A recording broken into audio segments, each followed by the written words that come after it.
Entonces, en la IRA 1, que estábamos viendo ahorita, tenemos varias condiciones fisiopatológicas. La más importante en la IRA 1 es que su relación con la gradiente alveolo arterial. La gradiente, que es la capacidad de intercambio medida por volúmenes. Entonces uno puede medir esa capacidad de intercambio con la fórmula que hemos visto, que eso suele venir a nivel de el AGA ya calculado. Entonces la fisiopatología tiene que ver con la disminución de la gradiente, que podría estar normal. Cuando está normal pensamos en altura, y en su disminución, ¿no? En su disminución fundamentalmente asociado o a chance derecha izquierda o asociado a la mala relación BQ. Entonces la disminución de las gradientes están asociados o a chance derecha izquierda, ¿no? Típico neumonía, atelectasia, ¿no? Edema agudo pulmonar, distrés respiratorio agudo, o a la mala relación BQ, como por ejemplo asma, EPOC, embolismo pulmonar. La IRA tipo 2, que acabamos también de definir, fundamentalmente está asociada a la hipoventilación alveolar. Hipoventilación alveolar, o sea, ese incremento de CO2 va a producir hipoventilación alveolar, y esto es producido fundamentalmente por depresión respiratoria. Entonces uno relaciona rápido, ¿no? Si yo hipoventilo es porque algo me está deprimiendo, ¿no? Me deprime no saber nefro, entonces voy al examen, estoy deprimido. Por eso hicimos primero nefro. Entonces, depresión, que puede ser, la depresión respiratoria, que puede ser por medicamentos, es lo más frecuente hoy en día. Lo más frecuente hoy en día es depresión por medicamentos en todo el mundo, ¿ok? Que puede ser intoxicación por opiáceos, abuso de benzodiazepinas, abuso de anestésicos, abuso de neurolépticos. Entonces, la depresión respiratoria medicamentosa hoy en día es uno de los grandes problemas. El otro es los problemas neuromusculares, que limitan y que tienen fundamentalmente enfermedades como ELA, síndrome de Guillain-Barré, que está de moda, miastenia, de hecho que va a venir pregunta de Guillain-Barré, miastenia, y por ejemplo también problemas de pared fundamentalmente, ¿no? Problemas de pared, como por ejemplo cifoescoliosis, obesidad mórbida, espondilitis torácica, y la otra son la hipoventilación central. La hipoventilación central, que está en relación a herniación, por ejemplo, herniación del uncus y tumores en tronco, tumores y sangrados en tronco. La IRA 3 es una IRA hipoxémica. La IRA 3 es una IRA hipoxémica, pero es una IRA hipoxémica asociada fundamentalmente a producción de atelectasias, a la producción de atelectasias en el postoperatorio. La IRA 4 es la más severa de todas, es también severamente hipoxémica, ¿ok? Severamente hipoxémica, pero es la más severa de todas porque está en relación fundamentalmente a hipoperfusión tisular. O sea, es una IRA asociada a hipoperfusión tisular por shock. Por eso la IRA 4 es también llamada IRA por shock, asociado a hipoperfusión tisular. Recordar siempre que puede haber una insuficiencia respiratoria mixta cuando se asocia valores de PO2 menores de 60 con PCO2 mayores de 45, ¿ok?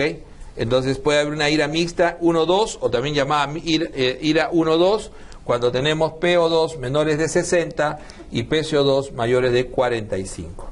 La hipoxemia de altura es una hipoxemia hipovárica,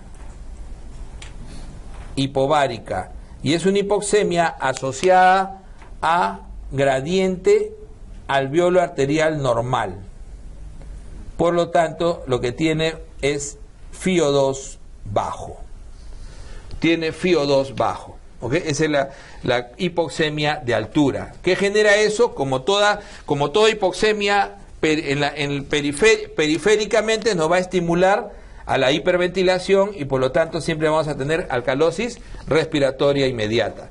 Y la complicación en la altura es fundamentalmente el mal de montaña agudo o soroche, que tiene que ver con esta paciente con alcalosis respiratoria, pero que produce síntomas como cefalea, como náusea, vómitos, hiporexia e insomnio. Ese es lo clásico.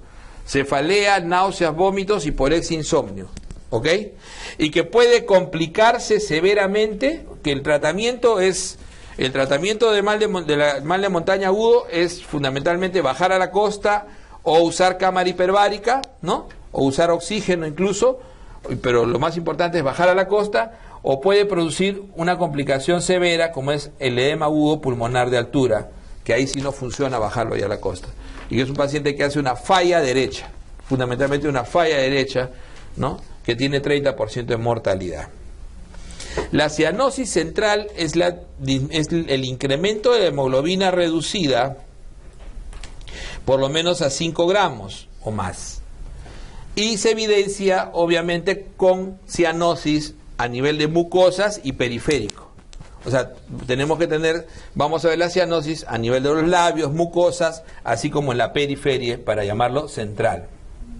Y la cianosis periférica nunca pasa de un gramo de hemoglobina reducida y fundamentalmente está asociado a vasoconstricción periférica. Entonces la cianosis periférica es netamente vasoconstricción periférica, ¿no? Que es generalmente asociado a frío o a hipoperfusión, pero no tiene que ver con incremento de la hemoglobina reducida. La saturación de oxígeno está en menos de 90% en la insuficiencia respiratoria. Entonces, si uno no tiene, si uno le preguntan por saturación, el valor que se utiliza es menos de 90. Menos de 90 correlaciona con insuficiencia respiratoria oxigenatoria. Por eso es que en Zika, olvídense, ya no se pone oxígeno, solamente cuando tiene saturación menor de 90, ¿no? Entonces el antiguo MONA ya es historia, ¿no? Ya no se pone oxígeno de frente a todo paciente con Zika, sino solamente se le pone cuando tiene menos de 90 de saturación. La saturación puede ser normal aún en insuficiencia respiratoria. ¿En qué tipo de pacientes? En las policitemias.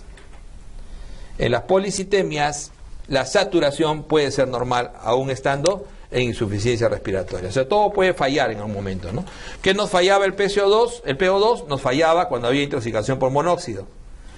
Y acá nos falla la saturación cuando tenemos policitemia. La hipercapnia aguda, la fase aguda, siempre va a requerir de ventilación mecánica cuando es mayor o igual a 60. Entonces requiere ventilación mecánica. Entonces la hipercapnia es muy severa, es muy difícil de tratar si es que uno no le da ventilación mecánica cuando es aguda y tiene más de 60 de PCO2.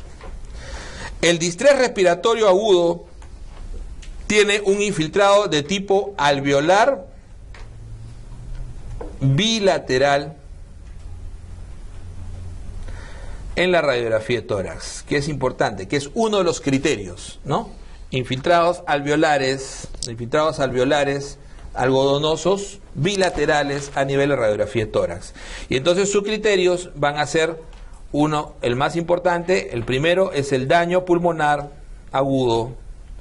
El daño pulmonar agudo asociado a un PAFI menor o igual a 300.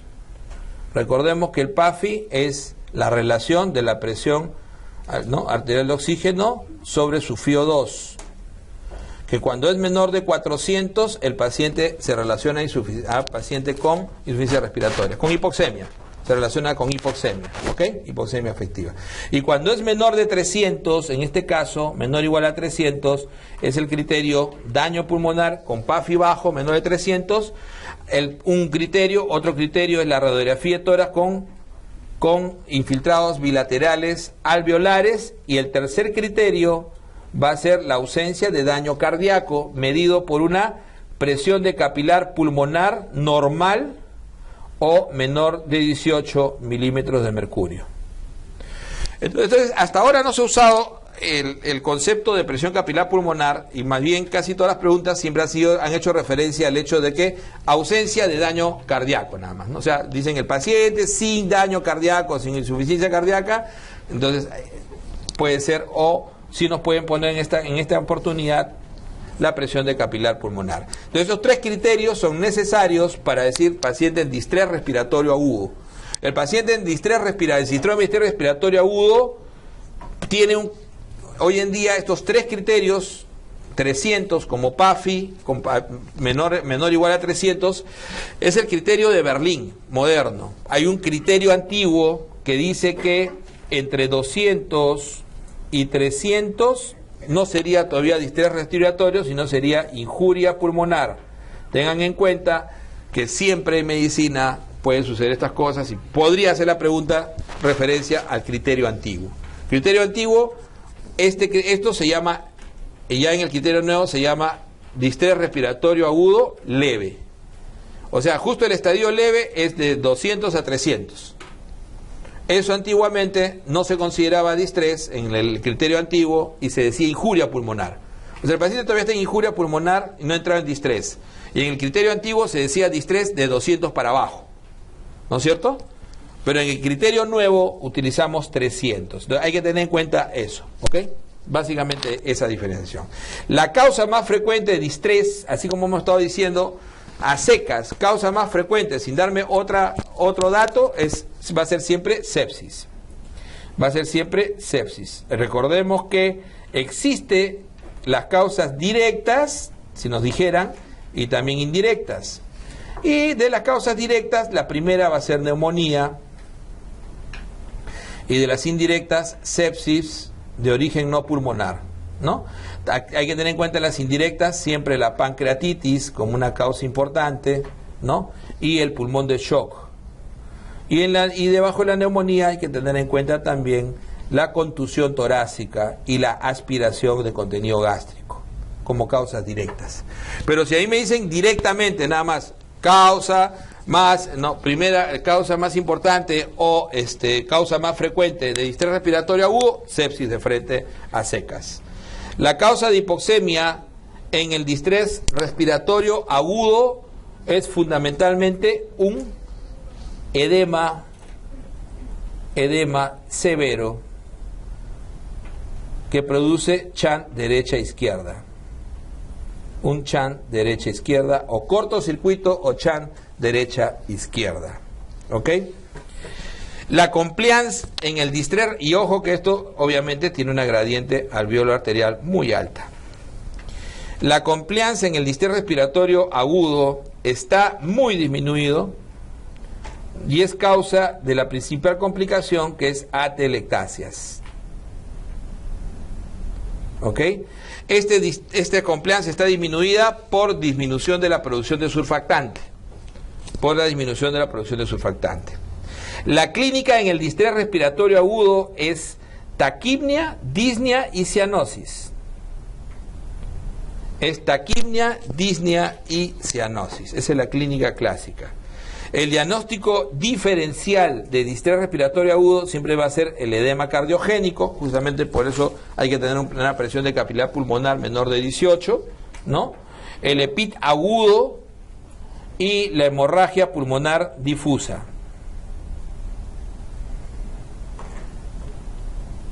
Ese es el diagnóstico diferencial. El distrés respiratorio agudo es un edema pulmonar caracterizado por ser proteináceo. Proteináceo rico en mediadores de inflamación, en factor de necrosis tumoral, interleuquina 1, 6 y 8. ¿Ok? Proteináceo rico en mediadores de inflamación. El tratamiento de distrés respiratorio agudo y sus complicaciones, fundamentalmente el tratamiento va por la ventilación mecánica. Es lo más efectivo y lo único que ha demostrado disminuir mortalidad, ¿no? La ventilación mecánica con PIP alto, con presión al final de la expiración alta, porque por la pérdida de compliance, tienen un PIP generalmente mayor de 5 de inicio. Siempre van a tener un PIP alto, ¿no? Y la complicación de este tratamiento, por tener PIB alto que se va incrementando rápidamente, es el barotrauma. O sea, hay una altísima complicación por el tratamiento que es el barotrauma. Entonces también son causas de distrés respiratorio agudo, además de sepsis, ya los hemos mencionado, ¿no? Las directas, neumonía directamente, a pensar en pancreatitis, también a contusión pulmonar, también la aspiración de contenido gástrico, porque produce una neumonitis química, ¿no? El pulmón de shock, o sea, los pacientes que hacen shocks y hacen pulmón, ¿no? Hacen un distrés respiratorio por pulmón de shock, etcétera. Las causas más frecuentes de neumonía, vamos a neumonía, las causas más frecuentes de neumonía son neumococo en primer lugar y micoplasma en segundo lugar. La definición de neumonía es infección de vía respiratoria baja asociado a nuevo infiltrado en la radiografía de tórax. ¿Ok? En la radiografía de tórax. El examen más útil para el diagnóstico de neumonía es la radiografía de tórax. Ese es el más útil. Y el gold estándar es la tomografía. ¿Ok? Es la tomografía, que generalmente se utiliza en el hospitalizado. El hemocultivo es útil en el paciente hospitalizado, o sea, paciente que vamos a manejarlo hospitalariamente. No es un tratamiento, no es una prueba útil en la comunidad, ¿ok? Rendimiento bajo. Entonces es útil en el paciente hospitalizado, así como también las pruebas de antígenos en orina. Las pruebas de antígeno en orina. La transmisión de las bacterias tiene algo característico, vamos a tratar de ser bien, simplificarlo lo más posible. La transmisión inhalatoria se da fundamentalmente en virus y en atípicos. Virus y atípicos, ¿ok? Recuerden que los atípicos, ¿cuáles son? Micoplasma, clamidia, neumoniasis, citasi y legionela fundamentalmente. ¿Ok? Entonces, siempre acordarse, virus, que cuando hay epidemias de influenza uno le pone una mascarilla. Entonces la inhalatoria es virus y atípicos, mientras que microaspiración es clásico de los típicos. Neumococo e influenza. Y hematógena es Staphylococcus aureus. Staphylococcus aureus. La clínica del patrón de consolidación fundamentalmente es crépitos y soplo tubario. Por lo general, un murmullo vesicular algo disminuido y vibraciones vocales incrementadas. Mientras que la clínica del patrón intersticial por lo general es, ¿no? Es sucrépitos, murmullo vesicular disminuido y vibraciones vocales disminuidas. La clínica del neumotórax tiende a ser murmullo vesicular abolido, mate, timpánico y vibraciones vocales abolidas.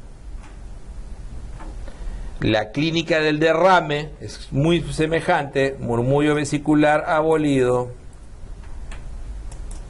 pero es mate y las vibraciones vocales igual están abolidas. La diferencia en mate. En el enfisema, por lo general, el murmullo vesicular está muy disminuido, ¿no? Muy disminuido, llega a ser un tórax a veces casi silente. Las vibraciones vocales también están disminuidas y es totalmente timpánico. La NAC típica más frecuente se caracteriza por inicio súbito. Eso es lo más característico. Súbito,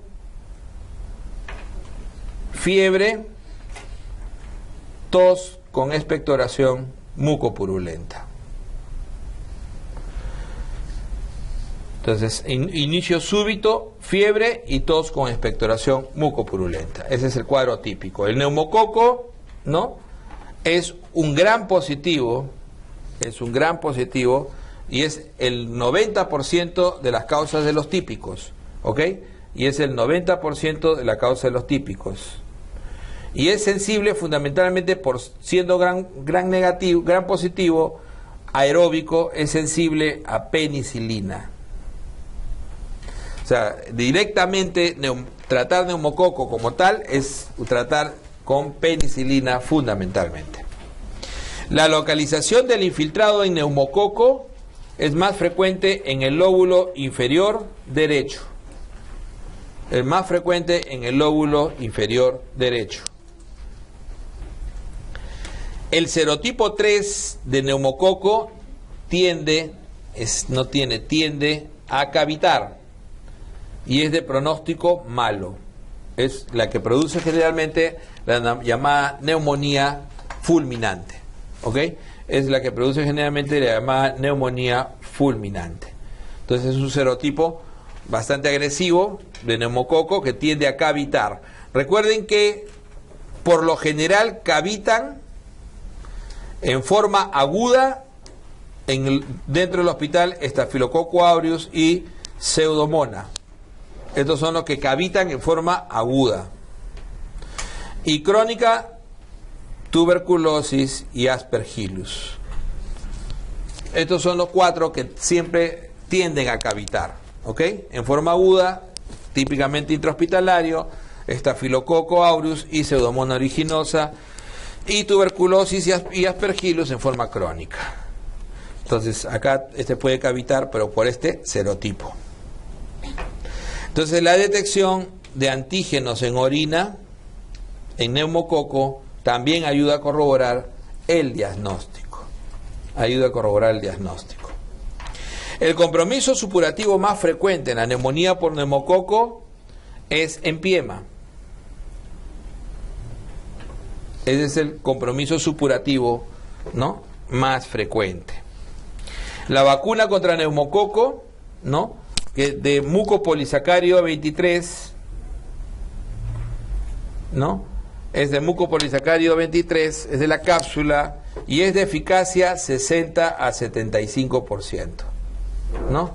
Recomendado fundamentalmente en ancianos, para ancianos, niños y pacientes con enfermedades concomitantes. Es característica de la neumonía por hemófilus. Hemófilus es el segundo típico y su característica es pacientes alcohólicos, pacientes desnutridos y pacientes con EPOC. Estos son los 3 grupos que se asocian a neumonía por hemófilus. Y la elección en hemófilus es amoxiclavulánico y cefalosporina segunda y tercera, como ceftriaxona, por ejemplo.